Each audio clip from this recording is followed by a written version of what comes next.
Hello, good morning. सब लोग बढ़िया है। चलिए जी, हम लोग सेशन को शुरू करते हैं। हमारा टॉपिक है इथेनोइक एसिड। बहुत दिन से कुछ न कुछ के कारण आपका क्लासेस डिस्टर्ब हो रहा है। आज से डिस्टर्ब नहीं होगा। इथेनोइक एसिड के बारे में जो क्वेश्चन सबसे ज्यादा पूछा जाता है इसके फॉर्मूला से। क्वेश्चन क्या दे देगा? ये फॉर्मूला दे देगा, पूछ देगा इसका कॉमन नेम क्या होता है। तो कॉमन नेम इसका होता है एसिटिक एसिड। याद रखना, बहुत बहुत इंपॉर्टेंट है वीवीआई। दूसरा तरीका क्या है? एसिटिक एसिड बोल देगा और इसका फॉर्मूला पूछ देगा। तो जो इथेनोइक एसिड है उसका कॉमन नेम एसिटिक एसिड होता है। 2 कार्बन से बना होता है, ठीक है ना। मतलब अगर होमोलोगस सीरीज की बात करें तो दूसरा नंबर पे आता है, पहला मिथेनोइक और दूसरा इथेनोइक एसिड। अब इथेनोइक एसिड के डाइल्यूट सॉल्यूशन को हम लोग विनेगर बोलते हैं। डाइल्यूट सॉल्यूशन मतलब पानी में मिला होगा अगर इथेनोइक एसिड, ठीक है ना। अगर ये पानी है, ठीक है, इस पानी में आपने कुछ इथेनोइक एसिड मिला दिया, ये डाइल्यूट हो गया और इसको बोलते हैं विनेगर। मतलब क्या? जब पानी के अंदर 5 से 8% तक इथेनोइक एसिड होगा, ठीक है, तो हम लोग क्या उसको बोलेंगे? विनेगर बोलेंगे। तो दूसरे भाषा में vinegar current 5%, 5 to 8% of ethanoic acid. और विनेगर क्या होता है तो पता ही है, इसका यूज पिकल्स में करते हैं प्रिजर्वेटिव के तौर पे, ठीक है ना। चलिए अब बात करते हैं फिजिकल प्रॉपर्टीज की। फिजिकल प्रॉपर्टीज क्या कैसा है? फिजिकल प्रॉपर्टीज मतलब देखने में कैसा है। तो देखने में कैसा है? कलरलेस है।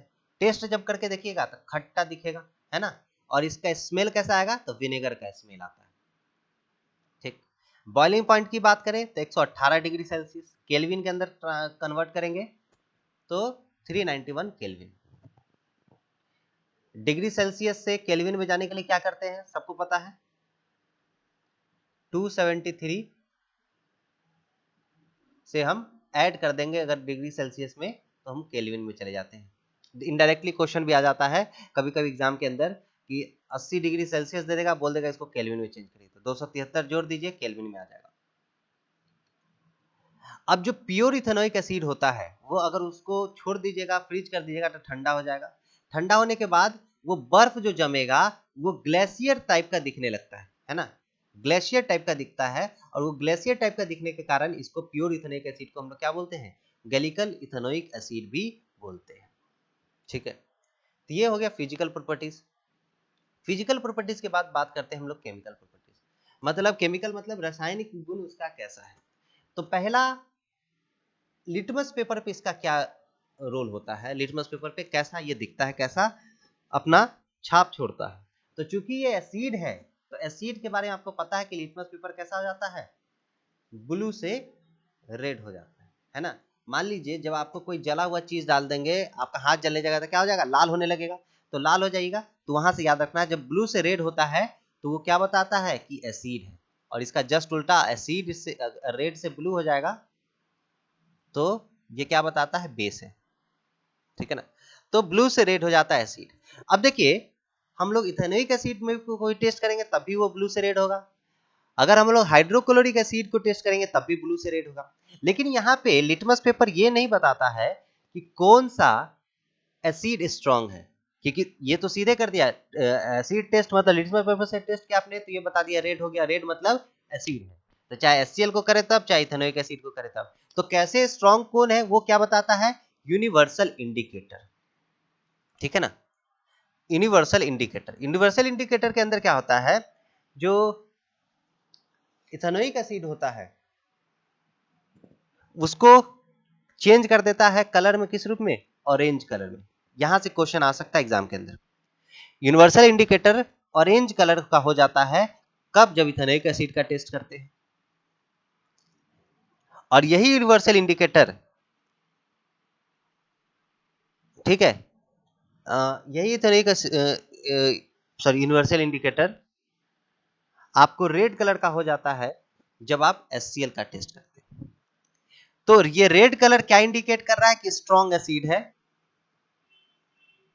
और ये जो ऑरेंज कलर क्या है? मतलब रेड की तरफ मूव कर रहा है लेकिन पूरा रेड नहीं हो पाया, तो ये वीक एसिड है जिसका पीएच अराउंड 4 के लग है और इसका पीएच होता है 1 पॉइंट समथिंग या 1 के, ठीक है।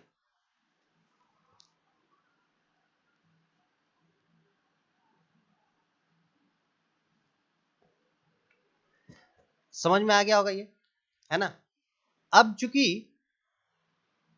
इथेनोइक एसिड क्या है, एसिडिक नेचर का है, तो वो कार्बोनेट के साथ, हाइड्रोजन कार्बोनेट के साथ रिएक्ट करता है और क्या बनाता है, सॉल्ट बनाता है और वाटर बनाता है।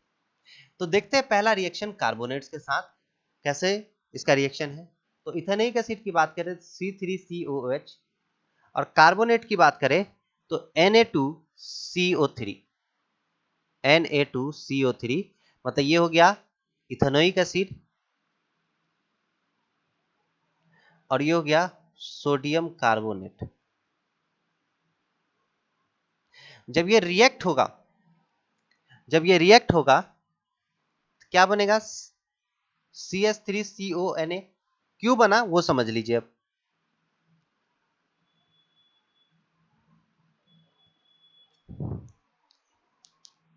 ये जो H प्लस है ये टूटेगा तो ये माइनस और ये प्लस में टूटा, है ना। उसी तरह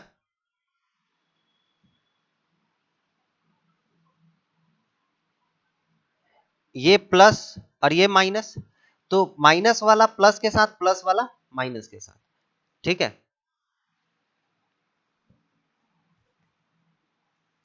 तो क्या बनेगा, CH3CONA plus carbon dioxide plus water, ठीक है। ये हो गया सोडियम इथानोएट, जो कि आप लोग अल्कोहल के अंदर भी देखे थे। सोडियम इथानोएट मतलब सोडियम एसीटेट, ये तो पता ही है कार्बन डाइऑक्साइड, और इसका तो बचपन से आप दीदार करते आ रहे हैं, ये वाटर, ठीक है।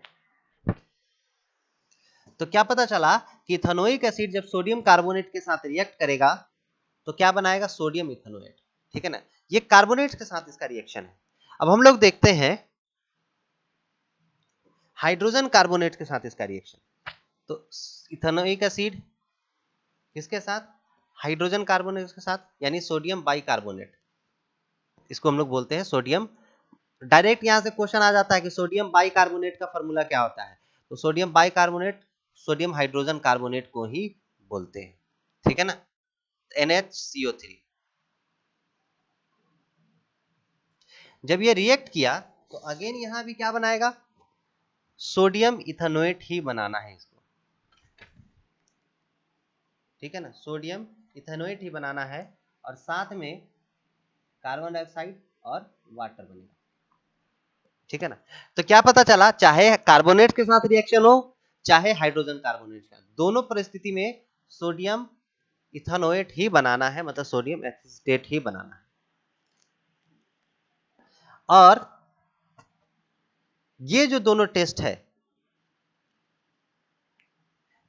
ठीक है ना, मतलब बेसिकली ये जो टेस्ट है सोडियम हाइड्रोजनेट कार्बन का, इस टेस्ट का यूज हम लोग क्या चीज के लिए करते हैं, टेस्ट फॉर इथेनोइक एसिड, कि मतलब कोई भी चीज इथेनोइक एसिड है कि नहीं, इसका हम लोग टेस्ट करते हैं,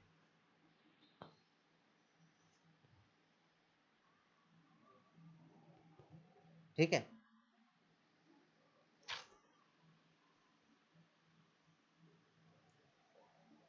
होता क्या है कि जब इसको टेस्ट करते हैं तो यहां से CO2 निकलता है, और इस CO2 को हम लोग पास करा देते हैं लाइम वाटर से, है ना, और लाइम वाटर क्या हो जाएगा, मिल्की हो जाता है, ठीक है ना।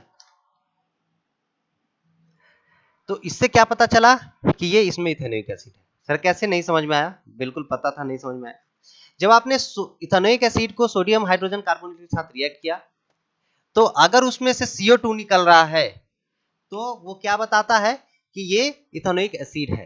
तो CO2 निकल रहा है, ये कैसे पता चलेगा, तो CO2 को हम लोग क्या, जो गैस जो निकल रहा है उस गैस को लाइम वाटर के साथ पास करा दिया, और ये अगर लाइम वाटर मिल्की हो गया तो मतलब जो गैस निकल रहा था वो CO2 है, तो यहाँ मिल्की हो जाता है, तो वो क्या बताता है, इथेनोइक एसिड होता है, ठीक है ना। आपको पूरा डिटेल पता होना चाहिए ताकि एग्जाम के अंदर कितना भी घुमा के क्वेश्चन आए आप एलिजिबल हो उस समय करने के लिए, ठीक है।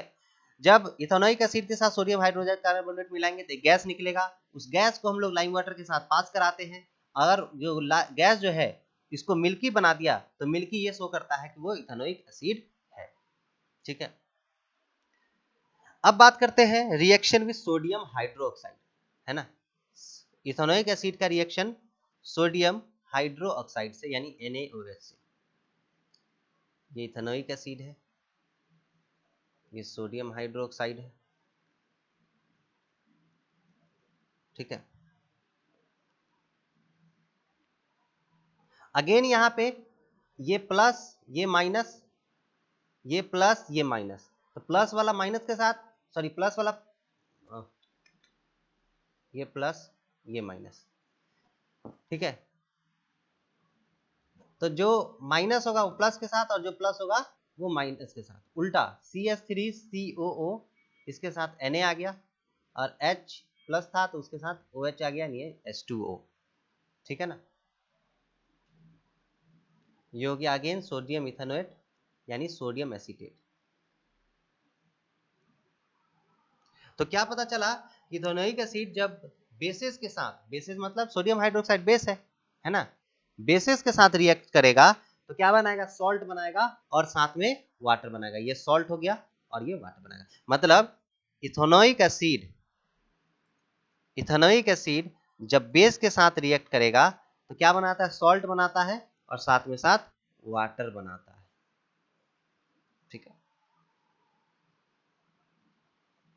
अब सोडियम हाइड्रोक्साइड के रिएक्शन के बाद हमारा है रिएक्शन विद अल्कोहल, जो कि अल्कोहल के अंदर आपने देखा था सेम डिट्टो वही रिएक्शन है। वहां पे अल्कोहल प्लस ये किए थे, यहाँ पे उल्टा कर देंगे, जस्ट उल्टा ही लिखेंगे, बाकी सब कुछ सेम हो जाता है, ठीक है। तो क्या चीज का, किसके प्रेजेंस में था, याद है, कंसंट्रेटेड H2SO4 के प्रेजेंस में। तो क्या बनाता था, सोडियम इथेनोएट, है ना।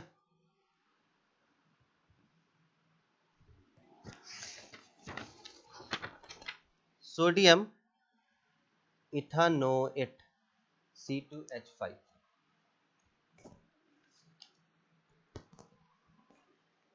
Sorry ethyl acetate, sodium ethanoate बोल रहे हैं वो पीछे, इथाइल एसीटेट या इथाइल इथेनोएट,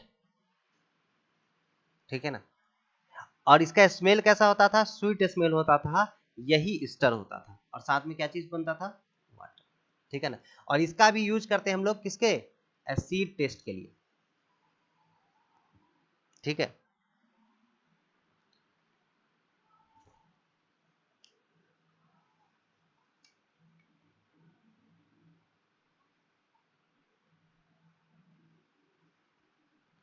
एक चीज और यहां से याद रखना आपको, ये जो सोडियम सॉरी इथाइल एसीटेट है, जो इथाइल एसीटेट है, अगर इसको हाइड्रोलाइसिस करते हैं तो पहले देख लिया हाइड्रोलाइसिस करने से क्या होता है। हाइड्रोलाइसिस मतलब बेसिकली पानी का एडिशन, ठीक है ना। तो बेस के साथ रिएक्ट कराएं यानी सोडियम हाइड्रोक्साइड के साथ, देखिए क्या बनता है। तो ये बनेगा आपको सोडियम इथेनोएट, है ना, जैसे पीछे वाला था सोडियम इथेनोएट, और अलग क्या हो जाएगा, अल्कोहल। ये जो हाइड्रोलाइसिस है इस ईस्टर का, ईस्टर तो किसके प्रेजेंस में, सोडियम हाइड्रोक्साइड के प्रेजेंस में, तो ये क्या करता है, और इसका यूज जो है, इसी को हम लोग बोलते हैं सेपोनिफिकेशन, और इसका यूज हम लोग करते हैं सोप मेकिंग इंडस्ट्री में, ठीक है ना। सोप मेकिंग इंडस्ट्री के अंदर हम लोग इसका यूज करते हैं, ठीक है। मतलब ये ईस्टर का हाइड्रोलिसिस हुआ किसके प्रेजेंस में, सोडियम हाइड्रोक्साइड, ये होता है सोडियम हाइड्रोक्साइड,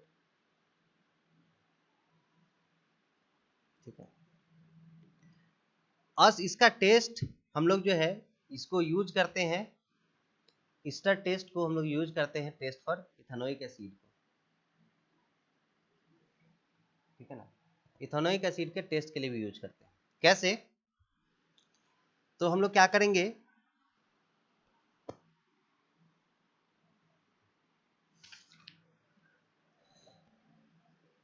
जो भी एसिड को टेस्ट करना, उस एसिड को हमने लिया, ठीक है ना, उसको अल्कोहल के साथ गर्म कर देंगे, सेम चीज वही है, अल्कोहल के साथ गर्म कर देंगे। अगर स्वीट स्मेल निकला, ठीक है, इससे पता चलता अच्छा ये एसिड है, ठीक है, स्वीट स्मेल निकला तो एसिड है। अगर अल्कोहल का टेस्ट करना होता था तो अल्कोहल डाल करके उसमें एसिड मिला देते थे, उसको गर्म करते थे, सेम चीज, दोनों में कोई डिफरेंस नहीं है। लिटमस टेस्ट से क्या पता चलता था, ब्लू से रेड हो गया तो वो क्या हो गया, पता चल गया कि इथेनोइक एसिड है, ठीक है। तीसरा है लिटमस टेस्ट, है ना, लिटमस टेस्ट, ये पता चल गया। सोडियम हाइड्रोजन कार्बोनेट टेस्ट से क्या होता था, CO2 निकल रहा है, गैस निकला CO2, उसको पास करा दिए क्विक लाइम वाटर से, है ना, और ये लाइम वाटर मिल्की हो गया तो इससे पता चलता था कि वो एसिड होता था। इस ईथर टेस्ट में क्या करते थे, एसिड ले लिए, इसमें अल्कोहल मिला दिए और इसको हीट कर दिए, हीट करने के बाद इसमें से अगर स्वीट स्मेल आया तो ये पता चल गया कि इसमें एसिड है। लिटमस टेस्ट में क्या हुआ, लिटमस पेपर टेस्ट किए, अगर ब्लू से रेड हो गया तो ये पता चला कि अच्छा ये एसिड है, ठीक है ना। आपका ये खत्म हो गया है, केवल एक टॉपिक बचा है, सोप एंड डिटर्जेंट, उसको कल हम लोग पढ़ लेंगे ताकि वो खत्म हो जाएगा। छोटा सा टॉपिक है, कोशिश करेंगे रात में ही वीडियो अपलोड कर देने का। अगर आज रात में अपलोड कर दिए तो कल से आपका एसिड बेस एंड साल्ट शुरू करेंगे। चलिए, थैंक यू वेरी मच, ख्याल रखिएगा। जय हिंद, जय भारत, जय बिहार।